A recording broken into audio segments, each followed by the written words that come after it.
दिल्ली का मालवीय नगर अग्निकांड, 21 लोग मारे गए और अभी जो घायल हैं उनमें से 8 वेंटिलेटर पर हैं। उन सब के लिए प्रार्थनाएं कीजिए। लेकिन जरा देखिए, कहा यह जा रहा है कि अग्निकांड होता ही नहीं अगर वो जो पहरेदार कहलाते हैं वो सजग होते और उन्होंने कुछ सिक्कों की वजह से समझौते ना किए होते। हम ये क्यों कह रहे हैं आपको बताएंगे। खासतौर से वो तमाम गवर्नमेंट डिपार्टमेंट्स जो जिम्मेदार होते हैं कि इस तरह की कोई घटना ना होने पाए, राइट फ्रॉम कंस्ट्रक्शन या फिर कंक्लूसिवली जहां जाकर यह देखा जाता है कि सारे अप्रूवल्स इन प्लेस हैं और अब यहां पर कोई एस्टेब्लिशमेंट फंक्शन कर सकता है कि नहीं, क्या ये सारी चेन, पूरी की पूरी चेन इन प्लेस थी और उसके बावजूद क्या ऐसा हुआ है कि यहां यह दुर्घटना हुई है। अग्निकांड के जिम्मेदार विभाग टीवी9 भारतवर्ष पर होगा पूरा हिसाब, क्योंकि वो ऑफिसर्स जो यहां से सर्व करके गए हैं, उन्होंने इस अलग अलग डिपार्टमेंट्स की फंक्शनिंग के बारे में क्या नोट किया, यहां वो किन लूप होल्स को डिसाइसिव मानते हैं, क्या है जो हुआ है इस वजह से ये अग्निकांड हुआ है, वरना ना होता। उनसे बेहतर कोई नहीं बता सकता जो इन डिपार्टमेंट्स की फंक्शनिंग को इनसाइड आउट जानते हैं और आपके सामने आज शेयर करने के लिए पहुंचेंगे। ये तमाम डिपार्टमेंट्स, कंसर्निंग डिपार्टमेंट्स, इनमें काम कर चुके लोग, विभाग की व्यवस्था को जो अंदर बाहर से जानते हैं, आपके सामने आज वो खुलासे करेंगे जो अभी तक इस घटना के संदर्भ में नहीं हुए हैं। और हमारे साथ हमारे संवाददाता विपिन चौबे भी होंगे जो कल घटना के होने के बाद से लगातार आप तक वो तमाम बातें पहुंचा रहे हैं जो कहीं किसी और चैनल, किसी और न्यूज प्लेटफॉर्म पर आपको देखने को नहीं मिली हैं। लेकिन पहले मैं आपको जरा यह खबर बता दूं, गिरफ्तार होटल मालिक लवकेश ने पूरे मामले से पल्ला झाड़ लिया है। लवकेश क्या कह रहा है? लवकेश ने कहा है कि फायर एनओसी की तो जरूरत ही नहीं थी।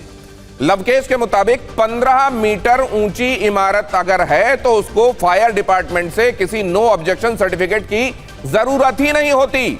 15 मीटर से अगर ऊंचाई कम है तो एनओसी की आवश्यकता नहीं होती, यह कहना है लवकेश का। क्या वाकई ये एक बड़ा टेक्निकल पॉइंट है जो लवकेश ने बताया है? उसने यह भी कहा कि एक शख्स ने कमरों के विस्तार का सुझाव दिया था। उसने यह भी कहा कि कमरों के विस्तार को सामान्य प्रक्रिया उस शख्स ने बताया था कि आप आराम से इसको विस्तार कर सकते हैं। शख्स ने भरोसा दिया था कि दिल्ली में सब कुछ चल जाता है। अब ये शख्स कौन है? क्या किसी भी शख्स से इस तरह की राय कोई भी ले सकता है और कोई राय देगा तो क्या उसको अमल में भी ला दिया जाएगा? या ये जिम्मेदार शख्स है, किसी जिम्मेदार जगह पर बैठा हुआ है और शख्स केवल इसलिए कहा जा रहा है क्योंकि अभी नाम लेने की स्थिति में लवकेश नहीं है, लेकिन आने वाले दिनों में यह खुलासा भी होगा कि वो शख्स जिम्मेदार जगह पर बैठा हुआ शख्स है और जिसने एश्योरेंस दिया था कि ये सब कर लो क्योंकि दिल्ली में ये सब चल जाता है। मतलब जाहिर है उन चीजों को चलने के लिए सिक्कों के पहियों की जरूरत होती है। तो कौन है जो सिक्कों के पहिए फिट करा रहा था इसमें? कौन है वो शख्स, ये भी समझेंगे। लवकेश किसकी तरफ इशारा कर रहा है ये भी जानेंगे। सबसे पहले जरा विपिन के पास चलते हैं। आज पूरे दिन उन्होंने क्या नोट किया लवकेश के संदर्भ में, उसके 3 स्टेज। और कल विपिन का जो मैंने रिपोर्ट आपको दिखाई थी, जहां उन्होंने बेसमेंट से आपको ये बताया था कि बेसमेंट जहां कमरे बन ही नहीं सकते वहां 5-5, 6-6 कमरे बने हुए थे और वहां कैसे एक सकरा सा रास्ता था आने जाने के लिए, मतलब कोई इमरजेंसी एग्जिट नहीं थी वहां। आज ये पता चला कि वो भी लवकेश का ही था। मतलब फ्लोरिश स्टे, फ्लोरिश इन और इसके अलावा ग्रीन रेजिडेंसी, ये तीनों के तीनों लवकेश के ही थे जो 100 मीटर के दायरे में मालवीय नगर में हौज रानी के इस इलाके में चलाए जा रहे थे। मतलब कोई तो था, गवर्नमेंट सिस्टम में बैठा हुआ कोई व्यक्ति तो था जो बैकिंग दे रहा था लवकेश को। क्या आपको यह दिखाई दिया विपिन?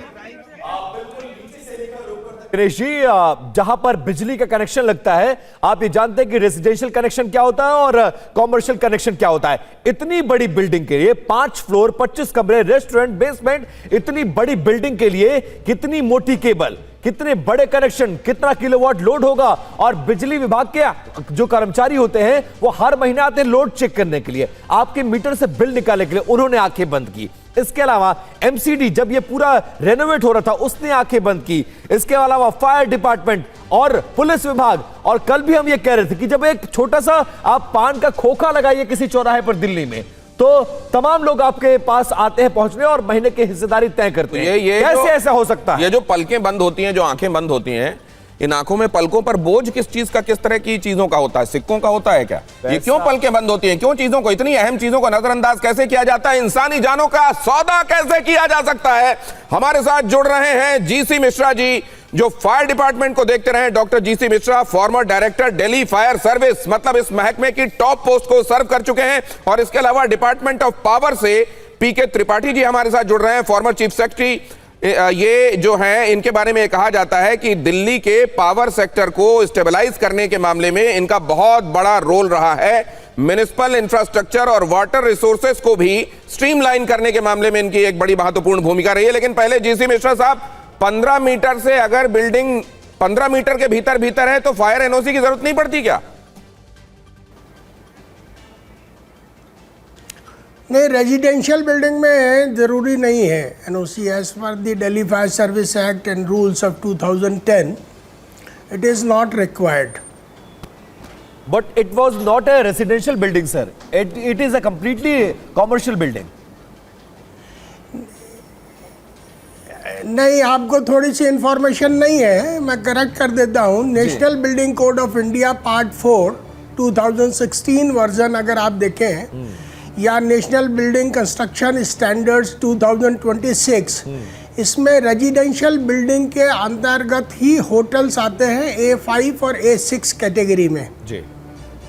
तो मतलब सर आप ये कह रहे हैं, मतलब आपकी बात जो है उससे तो हमको ये क्लियर पता चल रहा है कि यहां पर इस रूल को वायलेट ही नहीं किया गया है, इनको एनओसी की जरूरत ही नहीं थी।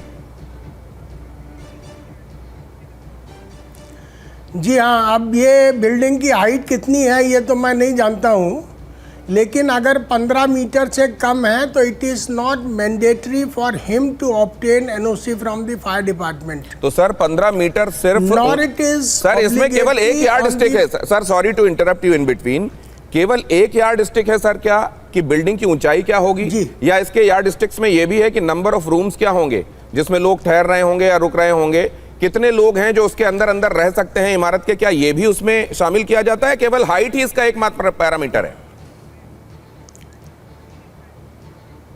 हाइट ही पैरामीटर है टू क्वालिफाई, और जब वंस इट इज़ क्वालिफाइड कि ये बिल्डिंग को एनओसी की ज़रूरत है तो उसमें फायर प्रोटेक्शन अरेंजमेंट्स जो किए जाएंगे उसमें नंबर ऑफ रूम्स आते हैं।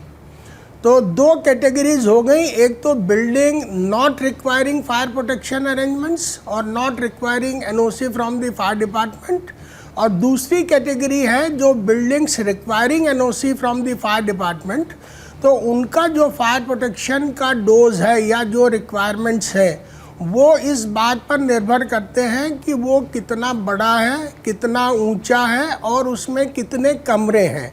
उसी के हिसाब से उसकी जीने की चौड़ाई, पानी का रिक्वायरमेंट और जो दूसरे सिस्टम्स हैं, स्मोक डिटेक्शन सिस्टम है या और भी जो रिक्वायरमेंट्स हैं कंपार्टमेंटेशन के या हाइड्रेंट्स के, ये सारे डिटरमाइन होते हैं इसके एरिया पे। तो इसको बहुत जल्दी होगी ये कहना कि अब एक्चुअल उसकी हाइट तो थोड़ा सा क्योंकि ये मामला टेक्निकल है, कुछ एक चीजें आप और हमको समझा दीजिए।